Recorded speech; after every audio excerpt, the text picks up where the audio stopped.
Goeiemôre, dit is Sondag die 12de Oktober. Dit is so goed alweer oor die woord van die Here te gesels. En kom ons praat oor die twee bome wat daar in die tuin van Eden was. Ek lees al van Genesis 3 vers 1.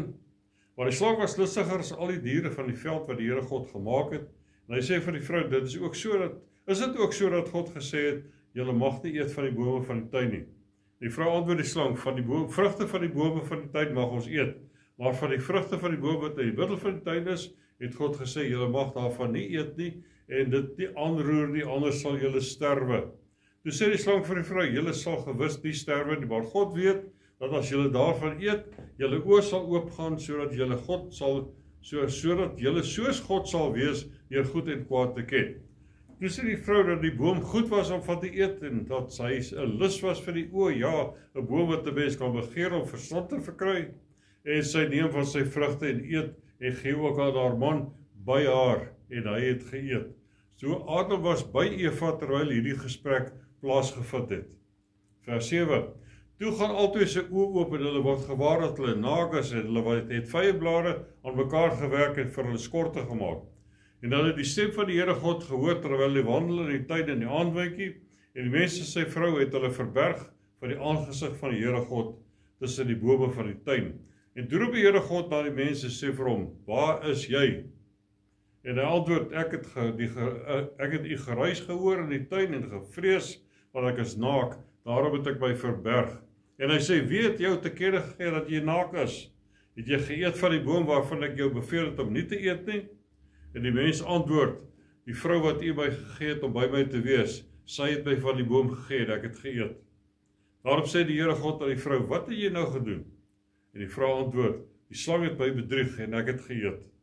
Hier sien ons, mense blameer altyd iets anders ter. Die fout is nooit by jou nie, jy is nooit jou skuld nie. Blame game, né?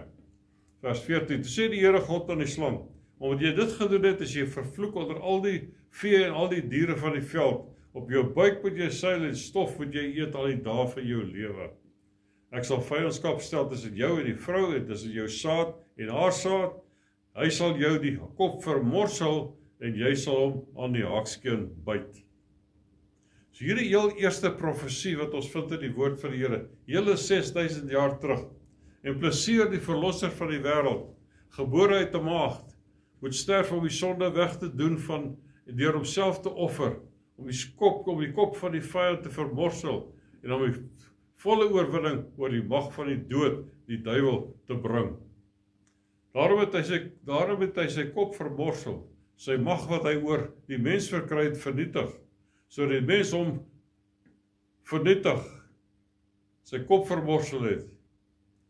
En ons lees daarvan in Handelinge 26 vers 18, om hulle oë te open, dat hulle van die duisternis tot die lig kan bekeer, en van die mag van die Satan tot God, sodat hulle deur die geloof in my vergifnis van sondes en 'n erfdeel onder die heiliges kan ontvang. Geloof in Jesus Christus. Die hoofsaak van dit is, wat in die tuin van Eden gebeur het, is dat die mens die autoriteit wat God hom gegee het, deur sy ongehoorsaamheid aan God se opdrag, aan die duiwel oorgegee het. Daarom het die duiwel die god van hierdie wêreld geword. Soos Paulus skryf in 2 Korintiërs 4 vers 3. Maar as ons evangelie dan nog bedek is dit bedek die wat verlore gaan, naamlik die ongelowiges, in wie die god van hierdie wêreld die sinne verblind het, sodat die verligting van die evangelie van die heerlikheid van Christus, wat die beeld van God is, op hulle nie sou skyn nie. Waar is die oorsprong van Satan? Openbaring 12 vers 9. Die groot draak is neergewerp, die ou slang wat genoem word, duiwel en Satan, wat die hele wêreld verlei. Hy is neergewerp op die aarde en sy engele is saam met hom neergewerp.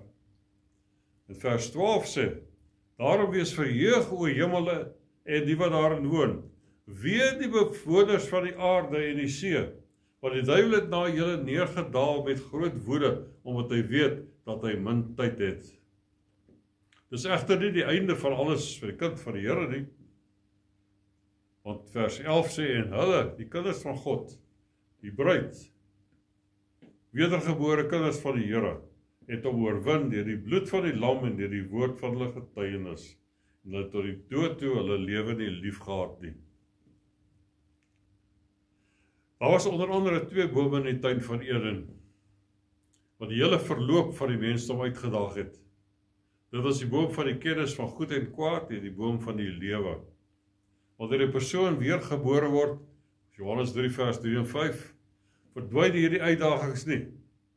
Dit kan moontlik meer word, want altyd dikwels moet die mens kies tussen die vrugte van een van hierdie 2 bome. Boom van die kennis van goed en kwaad en die boom van die lewe is simbolies van 2 geestelike geslagslyne. Satan het Eva verlei met die vrug van die boom van die kennis van goed en kwaad, net omdat dit God se opdrag was nie.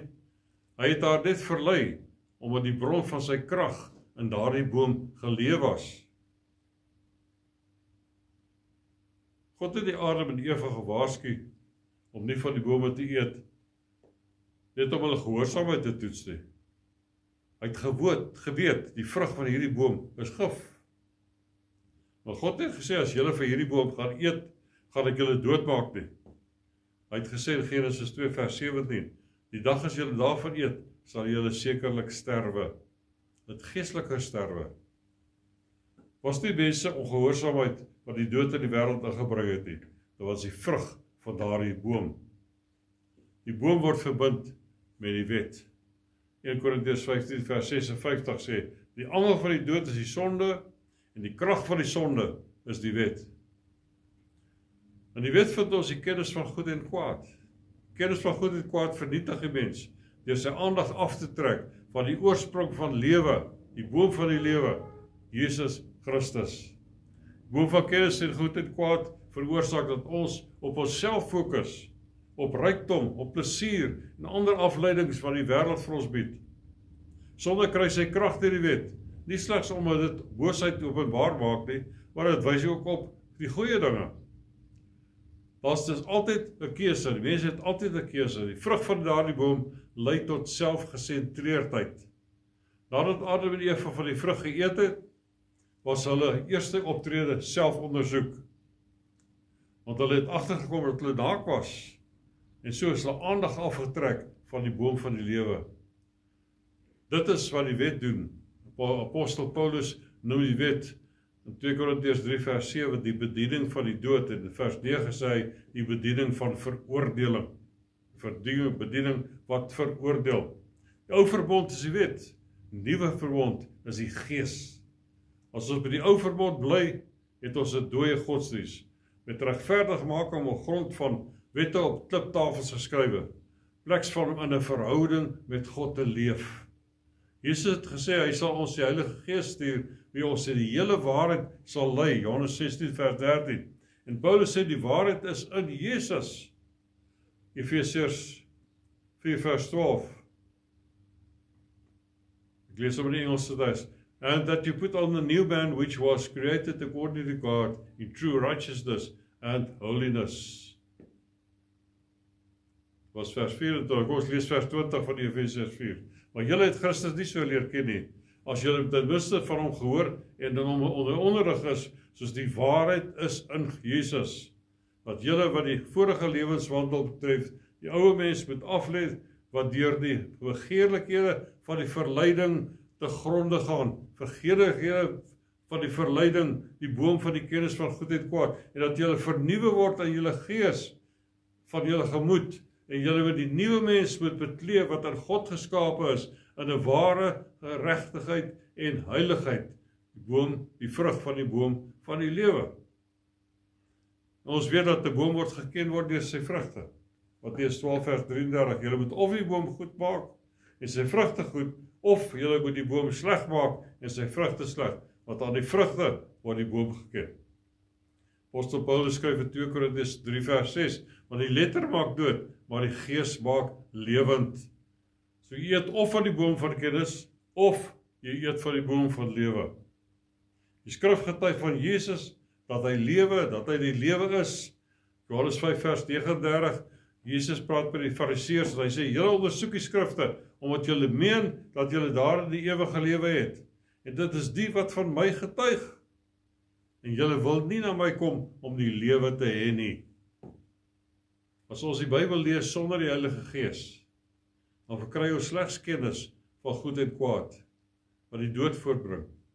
Satan kan om ons 'n engel van die lig verbom en die skrif quoteer en geestelike dinge naboots, maar hy kan die vrug van die gees nie naboots nie, want dit is Jesus, die boom van die lewe.